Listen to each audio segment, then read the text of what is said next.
So these last few days, Gary, we've been having a few discussions about things that we remember from the past when we were working early in the game, and maybe comparing it to some of the stuff that we've been seeing a little bit more recently across different clubs. And we probably have been thinking about those days of yore of things that were really good in the past that have been lost to the game. So I thought we'd try a little bit of a different format this week, which is a little bit of dressing room 101, where you can either pick something of the current culture to get rid of, or maybe something from the past that you can almost resurrect and bring to the fore.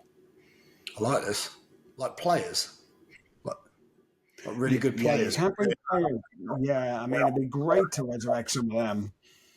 Yeah. But essentially, we're going to split it down into three different sections. So you're going to have something around the kind of training and management. You're going to have something around the kind of culture around the team and the environment. And then the last area around the wider kind of football culture, where you might see things that are happening in the media or in fandom that you might think, yeah, I want to get rid of that. Or stuff from the past that you might want to bring back. So let's have a look at it. Right. So you're going to kick off. We're going to look at training first. So what's your first item that you would like to stick into dressing room 101? Training. I'm going to go from a very personal perspective here. And, I think we mentioned this in a previous podcast, and I would imagine most people, either at school, at a football club, would agree with me, I'd like to think. It's not just the bleep test, Dave. I'm putting just simply the sound, just those first few beeps you could put in, because it's that do-do-do, and you're thinking, oh no, start of level 1. And you're looking at it thinking, oh, this is painful. There's something so painful about hearing that sound. And I don't know whether it's just hearing the sound. It's probably looking at the smugness of one of you guys on the sideline, just looking forward to it. So we need the measurements from last year. We need to see where we are. No, you don't. It's just we couldn't bother to think about anything today, so we've put the bleep test on. You've drove your car up because you've even forgot your speakers. You haven't organised this, and you've now got a car at the side playing the bleep test. So, and I've seen players drop out on. I've seen an England international drop out on level 9 before, and he's still played first game of the season. So everything that was said during that bleep test was rubbish. So I'm going to expect you to vehemently defend this. Yeah, well, basically, it was one of those. It was the first real group-based fitness test, wasn't it, that sports science brought in? And yes, of players of a certain age, we can always all remember those tones as it went do do do, and as you say, start of level whatever. And yes, it's etched in the brain of many a player. And boy, did we love it when we saw you guys having to go up and down and up and down. And really, yes, it was just kind of a simple way of doing the fitness test, wasn't it? Absolutely, yeah. I'm if I never hear that sound ever again, I will be very, very happy. So yeah, I would. That challenge was actually administering that test, because you guys would start going a couple of feet short of a test and of a turn. I'm not saying you did that, of course. I'm sure you went to every line. Yeah, absolutely. Many a player would start turning early, and then we'd be there trying to police the test, saying you've got 2 warnings, and if you're not there on your second warning or you're short, we're going to kick you out. And the lads are hoping to be kicked out, aren't they?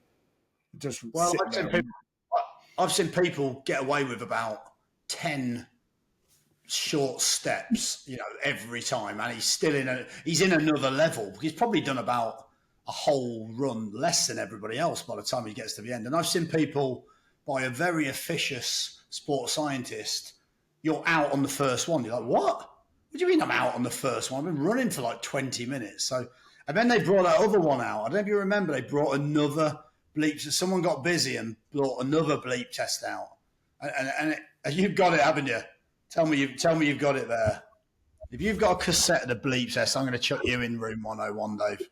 Oh my, that's ridiculous. But for that, you know what? But well, I can go in the whole thing. Since this, need I say anymore? Dave's actually got the yo-yo test in his room. Look at that. Look in cassette form, not even in DVD form. In cassette form. This is the yellow tape. Not many ever got to the yellow tape. My God. Anyway, that wasn't even set up either.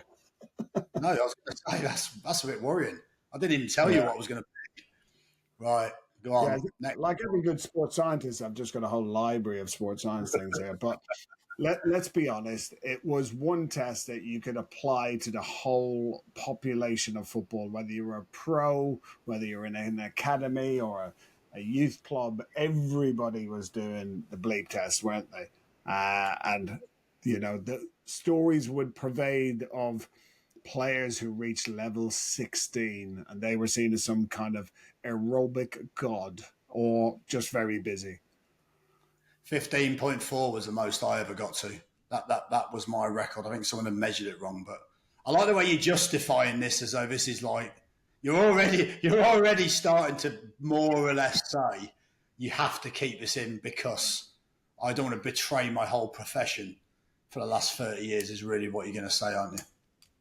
Yeah, well, to be fair, we had started to do some more advanced testing, but that's really, really boring because we were literally taking a whole day to test the whole squad, doing lactate tests and all of that. But then I also worked in non-league where we were using this test. And I remember one player who had aspirations of being a pro, so he wanted to prove so much how he could be at pro level that he did the bleep test and was actually throwing up while doing the bleep test and didn't stop. So, yeah, fierce commitment to staying in the bleep test when people, as you say, have also dropped out at level 9. I think it's going to be a real challenge, that one, for the listeners to decide between that and my one, which I'm going to now introduce, which is even in the pro game, like in every playground in the world, where 2 captains were picked and had to choose the teams, which always meant that there were some players who were left to the end. The players you didn't want in your team, but you were then given. That's horrible, isn't it? Because in the school playground, okay, there'd have been like, one kid who probably wasn't very good at football but wanted to play, or I don't know, maybe I'm not, I'm going to try and make sure I use my words correctly. Maybe a smaller kid that probably wasn't, I'm sorry, Dave, a smaller kid that wasn't as good, or maybe a bigger kid that maybe wasn't quite as mobile, but technical skill, of course. There's something for everyone on this show, of course, isn't there? But, there might have been a reason why you didn't want to pick that player. I don't know. You might not have liked him. You might have sat next to him in maths. You might have hated him because they were like brilliant at it and you were rubbish. So whatever, and he wouldn't let you copy him. I don't know. But ultimately, yeah, but then at the professional game level, that's hard, isn't it? You're sat there and that same player wouldn't get picked on a Friday. Well, that's sort of telling you that even though you're a professional, none of your teammates think you're very good. I mean, I suppose you could argue in a 5-a-side match, maybe you're not picking a big centre half or a big centre forward. Maybe you're going for a strategy of lots of mobile players. Maybe you want loads of midfielders in your team. But yeah, that's particularly hurtful. I have seen players where I knew the player was in a bad run of form, and I knew the player needed, and even I'm sat there cringing, thinking, please don't pick him last, because that would be another conversation in the manager's office of, I've got to now pick him up after the players have basically killed him and killed the squad. So yeah, that's a good one, Dave. You got some experiences of that or not? Oh, hang on a minute. From you weren't the last. Because you liked rugby, didn't you? So you weren't the last pick at school. Is this what this is all about? No way. I was probably one of the captains, to be fair. Let's be honest. I was probably picking the teams. But it's interesting when you say there that, at school, the person who was not very good at football was picked last. but quite often in the professional game, the guy who wasn't very good at football was also picked last. He was fortunate that he had reached a level in life where he was getting paid to at least be picked last, or they then flip it, wouldn't it? The squad would get together and decide that they were going to get the guy who thought he was really good, and pick him last. Just leave him there stewing because nobody wanted him in their team for whatever reason. But yeah, it was kind of law of the jungle, wasn't it? The lads would find a reason to not have someone, or then the two captains would agree that they'd pick each other as last pick. You can have him, and we'll have one less, but you can have two more, or something like that. I've also seen players do it where they used to do it for the yellow jersey, didn't they? So the yellow jersey was a similar thing, wasn't it? It was the worst player on a Thursday or Friday, and they had to wear the yellow jersey the next Friday. So it was a little bit of a walk of shame when it was embarrassing. In fact, I spoke to Michael Bridges at Sky. I don't know if you remember Leeds. I'm digressing slightly, but Leeds went one further. They bought a Robin Reliant. But he actually said that you had to add something to the Robin Reliant. He said it ended up with big wheels. He said someone put spinners on this Robin Reliant. They had to drive it to the game. So, but I've seen it where people had secretly get together and they knew one player would lose his head, just for banter. So they'd always leave him till last just because they knew they'd get a little nibble off that player. So yeah, it wasn't always the worst player. Sometimes it'd be the player that would react the worst. The best, yeah. The worst, the best. Yeah. There you go. All right. So there are the two choices in the kind of training environment, let's call it like that. So people have got a choice between my one, which is captain's pick, and your one, which is the bleep test. So we'll stick that out in the vote and see what people come up with. But a strong start. I wouldn't like to have to pick between those two myself, because I always did like the uncomfortableness of probably both of them, watching you guys lose your heads when somebody was picked last or whatever. Right. Okay. Second part, something from you now around the team culture, the training environment, something like that you thought was either really good that you've seen at the moment, or terrible, you want to get rid of it from the past. I'm going to go for one, but before I do, I'm going to just mention another one because I just thought of it on the top of my head, and we're going to say it actually. It was sports scientists doing demos. I was going to say sports scientists doing demos because I've seen it so many times where someone tries to do an incredible movement or plyometrics into a movement that's at full speed, and they've had to do it at full speed. And I've seen some terrible ones. Anyway, obviously, it must be Jack Sharkey when you were at Burton or something like Sharks. It must have been Sharks, yeah. I won't go into that, but yeah, I told him off from his first one, but he's never looked back since. He's surged ahead of me in his career, so good luck to Jack. Good lad. So yeah, one of the ones I'm going to go for is I'm going to go for Initiation Song, right? And it's around the culture. So at one point, that culture of somebody new comes into your team or somebody new comes into your organization. And I imagine lots of businesses have, something of that ilk that you have to do. Maybe not quite as sort of, not humiliating what I say, but as polarizing, shall we say. So I've seen it for so long now. It was good at first. It was great at first. A new player comes in, that new player has a chance to ingratiate himself with a group. Would he get up? Because we spoke about it, Friday night away game at dinner, but the chair goes up, someone introduces that player. He either knows or doesn't know. He has to walk, stand on the chair, and he has to sing a song. Now, this isn't just lower league frivolity, is it? You've got teams like Arsenal doing exactly the same. I think every single club in more or less every country does this. Now, I've seen this for so long, and the challenge I've got with it is it's got to the point now where if you're any good, no one's bothered. It's actually a shame, really, because there's been some brilliant singers, footballers, some absolute amazing voices. Some players I've heard have actually got better voices than they have technique. So So yeah, you think you've actually chose the wrong profession. But then you see the 17-year-old getting up, and you can see the fear in his eyes, and you can see the look on his face. And there's a bit of me as manager thinking, I don't know if I've got to stop this, because it's a really, really horribly, like, it's a horrible feeling as you see the people do it. So yeah, I think there'll be a lot of players out there going, just stop talking rubbish. It's the best thing that we do all week. But as a member of staff, it's got to a point now as well where staff have to do it. Don't know, like, staff are doing it. It was like, we had one trip where there was about 30 songs. I've seen, like, I don't think the Beatles. I don't think the Beatles' back catalogue's as big as what we saw that evening. It was getting to a point where, like, not another one.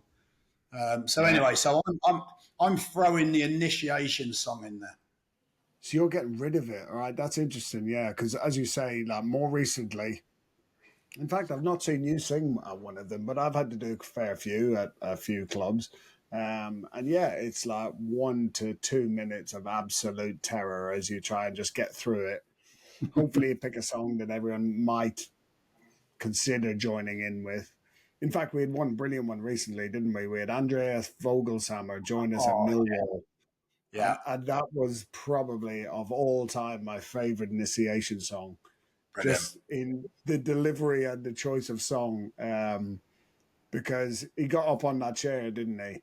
And the whole room's waiting to see what he would do. And a lot of the players who've come from abroad, their kind of go-to thing was normally a national anthem, wasn't it? Because it was like, get up there, do 30 seconds of your national anthem and jump down. But Vogie got up there, had the room absolutely in the palm of his hand as he delivered Tequila. The place fell around laughing, didn't it? It was brilliant. Said about 3 words the whole thing through it. They always had one word, but 3 times. Tequila. Yeah, that was it. Yeah, but he managed to stay up there for the whole length of the song, just dancing on a chair. So. And I think some of the clubs have brought that in, haven't they? They brought in a little. You can choose to sing or dance. Is that right? Wow, that's moving forward. I tell you, one of the other things about it that I find, I mean, it's quite good fun in certain ways, but there's a few cringy bits. Is you start singing and the hotel staff are looking as if to say, "What the hell's going on? Like, who is this here? You're meant to be a professional football team." And you've even got people that are staying in the hotel looking through the door of the canteen or the, of the dining area, and looking, thinking, "What is going on?" Like, it's like it's like a musical like audition or something. So, yeah, it's and the old lads start tapping the tables and making. There's so much noise in there involved. So, what did you sing, Dave? I can't remember. You sung. You Sweet Caroline. Have you done that every time? Yeah, I think I changed it up the last time because like football had stolen my song, and it suddenly became every terrace was singing it and everyone was singing it. I think the first time I did it was in Spain with Birmingham, and I grabbed the bull by the horns. I didn't wait for the tap of the glass. It was normally that's the bit that sends the sweat rolling down your brow when you know that you're going to have to get up and stand on that chair. And it doesn't matter who you are. And somebody's thrown you a fake microphone, which is normally, I know, a bottle of tomato sauce, if that's allowed in your club or whatever. And then, you commit to your song, and then you just hoping to God, like, you don't just get the silence as almost everybody eggy boffs your song and you just sit there for 2 minutes. Singing away. And meanwhile, you look over and the staff table is just absolutely creasing up with the fact that you're up there singing. Or then you get somebody like Joe Connell, who we've worked with, and Joe has got an amazing voice. He's a front man in a band, and he gets up and knocks out Three Little Birds by Bob Marley. Probably better than Bob Marley did it. Unbelievable, wasn't it? When you say football stole your song, did you actually write it for Neil Diamond? Yeah, originally it was called Sweet Carolan, and then he changed it because obviously there was only a couple of us. Right, okay. Before we move on, Dave, when they sing it, should you be allowed a phone if you're a player? Should you be allowed to read the words? Disgraceful behaviour. Disgraceful. Yeah. Yeah. Get up, know your song, going up. No backing track, no No. reading lyrics. But get one of the stock songs that everybody sings, which is probably Oasis at this stage. Um, I mean, yeah, we're just showing our age at that stage, aren't we? But yeah, I believe now it's actually been ruled out of a lot of clubs now, especially when young players travel. Now, some people might say that it's, to use a term that my son has taught me over the last week, utter woke nonsense. But Right. Like it. it's seemingly as part of safeguarding now that young players potentially are not allowed to do initiation songs anymore. All So right. Well, I think it may be dying a death on its own. So you might be just pushing it into room 101 where it's going anyway. But yeah, good choice. Mine's going to sound kind of really boring in relation to that, but around the environment, we used to have players who would polish and clean their own boots, because they'd actually take care of their equipment. So normally the kit man would be out there, there'd be tubs and tubs of polish, loads of cloths where people would actually be putting polish and dubbing onto the boots and cleaning them to within an inch of their life, because obviously boots are still expensive, but everyone would look after them, wouldn't they? And normally, if you were a senior pro, you'd be either chucking it to a scholar or one of the youth team, and they would be your boot boy. well, what I would say is even just using the word polish, Dave, the last two clubs we've been into, right? I've asked the kit man because I like a proper pair of boots, like just a black pair of boots. So like I like nice leather, just like a what did I have at the last club? I bought some random boots, right? I bought the Pantofolo, the Italian ones, just black really different, black with a little tongue on, Nope. but you need to polish them. Right. So anyway, all right then, let's go standard Copa Mundials. Pantofolo. Honestly, yeah, or maybe Pantofolo. Might have got it the pronunciation wrong. Yeah. If that company wants to correct us whilst giving us some free boots, then feel free. We're happy to get it wrong. But even if it's Copa Mundials, a bit of leather on there. But you know what? The kit men, right? Kit men. You think you must have to learn your trade somehow, or to be a kit man, you must at least have to have some form of knowledge of certain things like kit or boots. I mean, surely that's a bit obvious, but it didn't even have polish. Didn't even have polish. I said, have you got any polish? She said, no, we don't have polish. So what the hell do you use on boots then? And of course, most of the boots now are essentially almost like plastic, aren't they? Because they're coloured and, they just clean them and, get the mud off, and that's about it. The apprentices, by the way, I mean, as we all know, they don't even touch the boots now. I mean, do they even clean their own boots? I mean, that is utter woke nonsense if they don't, because surely having pride in your appearance and pride, like, I wonder if that's a dying art as well. Like, when you I don't know, on the Sunday, your mum or your dad would have said, right, you're not going to your match with those boots like that, dirty. You'd have to look after them. So yeah, I wonder if that is a dying art. But yeah, polishing your boots, certainly not around anymore. Well, it certainly was one of the things that you could almost judge someone's standards by, wasn't it? You could walk into the boot room, look at people's boots, and that would probably give you an indication as to whether there was someone who was particularly diligent and professional, or whether there was someone that was just lazy and kind of got in and out in no time. They never looked after their equipment. If they weren't looking after their equipment, were they looking after their body? If they weren't looking after their body, were they really a good pro? Absolutely. And I'd be interested actually to hear any of our listeners in different fields. What does that apprenticeship look like? What are some of those, like if you're in the construction industry, I would imagine, you're making the tea every day for all the ones that are older, because they've earned their stripes. They've had to do it and they've earned their stripes. And to me, I don't think having to earn something is anything wrong with that.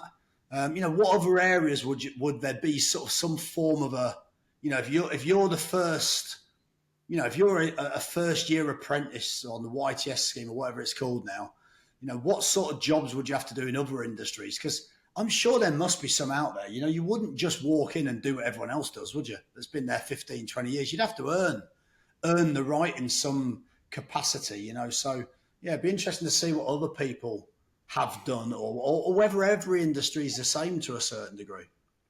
Yeah, I don't know what you'd have to do if you're like an accountant. Do you have to write all of the numbers in by hand at the start, or do you just get given like basic level Excel or something like that to do all the accounts with? But yeah, it's certainly going to be an interesting choice there between my one, which is polishing boots and all those kind of jobs that the apprentices did, and your one, which is the initiation songs. I think that could be a close one, to be fair.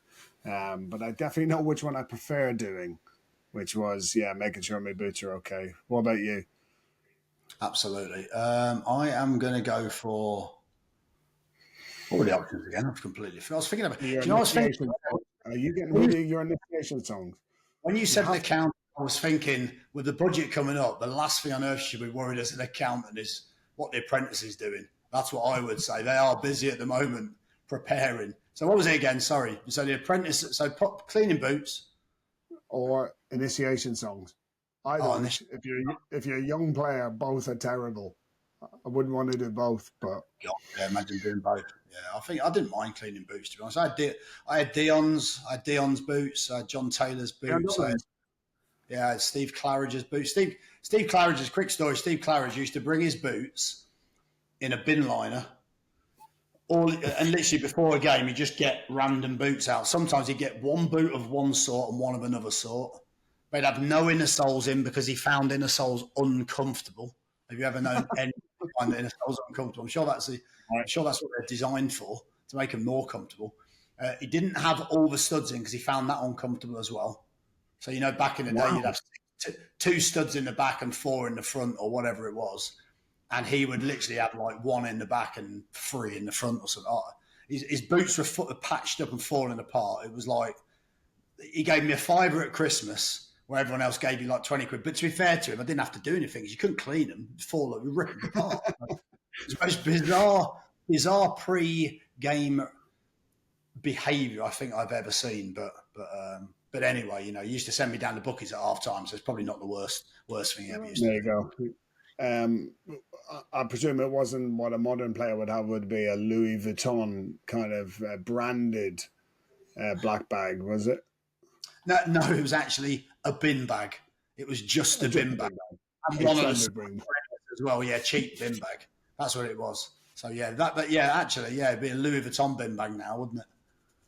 Yeah, it'd have to be on brand and have an association to somebody. But there you go. Right, that's just the second part. Right, we're on to the last part now, which is something around the wider football culture. It could be stuff you've seen at clubs, in the media, in the world of fandom, or anything like that. So, what are you sticking into dressing room 101 from the world of football culture? We'll call it.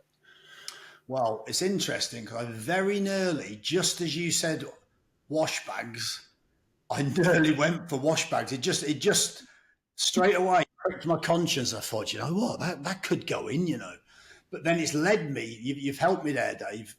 You've inspired me because I'm now going to go for one thing I absolutely hate, and I've had to tell a few players, and I understand it. I really do understand it. But I see it so much. Players getting off the coach with headphones on. And there's... Were you ready for that? Were you ready for that? Players getting off... You ain't going far because it was plugged into something. So, but players getting off the coach with headphones on because, you see it all the time, don't you? I mean, I can get off the coach after losing, say, 2 games on the spin and there's fans there that have travelled, and you have to go and give them your time. You have to go and say hello to them and talk to them and sign whatever they want you to sign and take whatever pictures that you want to take. And in 99.9% of occasions, everyone is so friendly. They're so respectful in every single situation, even after games to a certain degree. But you get players, and I understand players, I'm in the zone. I'm thinking about the game. I might have some music on there that's something pre-game that the player likes, and they want to get into a rhythm. And I get that. But I think sometimes, you just stop to think, and not all players do it. I'm not vilifying players for doing it. Let's get this straight. But I do see a lot of, particularly at Premier League level, I see a lot of Premier League players getting off with the headphones on, just walking straight in and not looking at the fans. Whether it's difficult at that level to do. I mean, I obviously played in the Premier League, but I wasn't probably in that era where, it was the same scrutiny and the same sort of, the same type of sort of celebrity, if you like, that goes with it. So I'm putting players getting off. I'm talking Premier League players getting off a coach with headphones on is a big bugbear of mine. I'm chucking that in 101 for the good of society, Dave. For the good of society, and I think one of the things you have to be hyper vigilant about is the when players reach the holy trinity of getting off the coach, where they have, as you say, headphones on, and then you either need to be holding your phone or your wash bag, potentially both, or you've brought a whole case, a travel case that you're going to wheel in from the coach to the dressing room. Like, what is in those travel cases? Like, you're going in a tracksuit, all your kit's there, your boots are already there, and you're going to walk back out to the same coach. You're literally on a potentially 40-meter walk either which way, and you need a full travel case. Like, what potentially could be in those travel cases? I think we need to get a player who has one of them to come on and tell us exactly what lives in there, because I can't understand. I've not seen too many players with it, but I really want to know. Gaming systems. That's what they'll say. Yeah, but they're literally going for the bus to play the game. Like, the game's starting in an hour and a half. Like, so, like, what are they carrying in there? Is that their going out gear for straight after the game in case they're not coming back on the coach or something? Who knows? I used to go out in my tracksuit. I used to go out in my team tracksuit, so I never needed gear straight out. Yeah, it's hard to do it as a member. It's hard to do as a member of staff because you've got initials on there, so every kind of, or maybe that's why you do go out and in as a member of staff, because you have initials on there. That's very true. Actually, two players once, I won't name them, but once upon a time, a long time ago, got caught going out the night before a game, the night before in the hotel. They sneaked out of the hotel in their tracksuit and they've gone for a drink. You're thinking, oh my, that is just that was going room 101 straight. Well, or would it? Or maybe would people think that's brilliant? Maybe that's brilliant. So yeah, I won't vilify that too much in case people like that. I've got that on my list of future things that are potentially going to be debated in this series, but we'll leave that one for today. Mine is going to be part of the whole more recent advent of football tourism, that obviously people from around the world, they want to go and see a Premier League game or they want to go and see a big game. So, it's great to see fans filling out the stadium, of course, but the commercialization of this is the fact that there are now half and half scarves. Now, I know this one's been done to death, but if you're going to a football game, if you're just going there to pick a team, support that team, and I know it's hard to, obviously you can't normally go in the away end, but if you're going in the home end, just get a scarf for the home team and support them. You can't go to a game and support both teams with having a half and half scarf, surely. Dave is such a humbug, mate. What if I don't support either of those teams and neither team means anything to me? Can I not? So what you're saying, so someone's going, so let's say I go to a game in the MLS and I've got no skin in the game and there's a game between Inter Miami versus LA, and you're saying that you could turn up at the game and get half Miami, half LA scarf. Is that what you're saying you can get? Yeah, that kind of stuff. So the vendors on the outside, I've got a stall, and on the stall is the Inter Miami versus LA scarf, and you decide, okay, I'm going to go and market, but I'm not going there to support Miami. I'm not going to support LA. I just want to watch the football game and buy a half and half scarf. Like, just pick a side and, take your bet, pick your team, go and support them. Yeah, it doesn't make sense. I wonder how many. I wonder if that's ever started a fight in a stand, because if someone celebrates or whatever, or and you just catch a glimpse of a bit of the scarf. What if half of it is tucked in and the other half's out, and you've got the Man United part of the Man United Liverpool. I can't imagine they ever do this half and half scarf, but Man United Liverpool, and you're a Liverpool fan, and there's 3,000 of you, and you just catch a glimpse of the Man United bit. Like, surely at that point, that's going to start a bit of trouble, isn't it? Do you know what I mean? So it's actually quite a danger. I'm saying from a health and safety perspective, it's very dangerous. And because we're all about keeping everybody safe and healthy, that's why I think half and half scarves should go into a room 101. But maybe people out there can give us examples of half and half scarves that are so totally wrong. Like Inter Miami against LA, okay, opposite sides of the country in the US. But imagine going to something like a Birmingham Villa match and finding a half and half scarf, or Millwall West Ham, or Man City Man United. Would you get half and half? Has anyone ever seen any of those kind of examples of half and half scarves which are so totally wrong that literally, it's probably punishable in the worst way possible? Millwall West Ham, there might be a half and half person. I don't think there'd be a half after a game. Half and half scarf, I'm not sure. We need to ask for advice on this, don't you? We need to ask John Darcy for advice on this at a ground. Would he rule it out on health and safety reasons within the stadium? So maybe if John's listening, he can tell us about the safety aspect of half. I'm sure there's other things on his mind, and he's probably got more pressing, important things. Is in charge of a safety at Fulham at the moment, isn't he? So John might be the expert that we can call on this and see if half and half scarves are dangerous. Yeah, I wonder if you get stopped by the steward at the gate, like, sorry, mate, you can't come in wearing that. A bit like you've got the wrong type of trainers, you've got the wrong type of scarf, mate, you can't come in. Sorry, you're gonna have to leave that at the gate. There's a bin there, chuck it in the bin. Here's some scissors, cut it in half and pick your side, mate. Here's your chance. So yeah, that's a good one. Do you know what? I don't think I've ever actually seen a half and half scarf.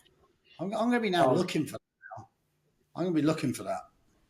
Yeah, when you walk up the grounds and you see them, like, obviously the NFL is coming to London in a few weeks, and again, a lot of people who want to just go and watch an NFL game, and they're quite amazing, the NFL games in London, because you have people who support all sorts of teams from across the NFL, and of course, because there's only 2 or 3 games in London every year, fans of all sorts come down, so you end up getting these kind of mad mix of scarves being produced. But for me, just pick a side and go along and support your team. Yeah. So that's my choice for the wider football culture, is half and half scarves, and yours was I like headphones. Headphones, ignoring the fans. There you go. Okay, so if we're going to post these out on socials, so people get a chance to vote, or if you're watching this or listening to it, send us a comment of what you think your choices would be, and maybe on the next show we'll see whether anybody has got a wildly different opinion on why some of these things should not be sent in, and then we'll keep a tally, guys, as to whose ideas get passed through the most. I'm looking forward to this. I'm looking forward to seeing what suggestions people have got. I think they're going to unearth some brilliant ones. They're going to evoke some memories of the past, I'm sure. Yeah, maybe we could do it with players next time, as well. We could say players that we'd want committed to 101, or maybe we'll just keep that to ourselves. But yeah, I was going to say, interesting. That could be interesting, yeah. So anyway, keep an eye out for this one on the socials, and, keep passing through your comments. Lots of great ones coming through on recent episodes with some new questions. So we'll be doing a new whistleblowers soon, but keep listening in, keep subscribing, and keep commenting. Thank you.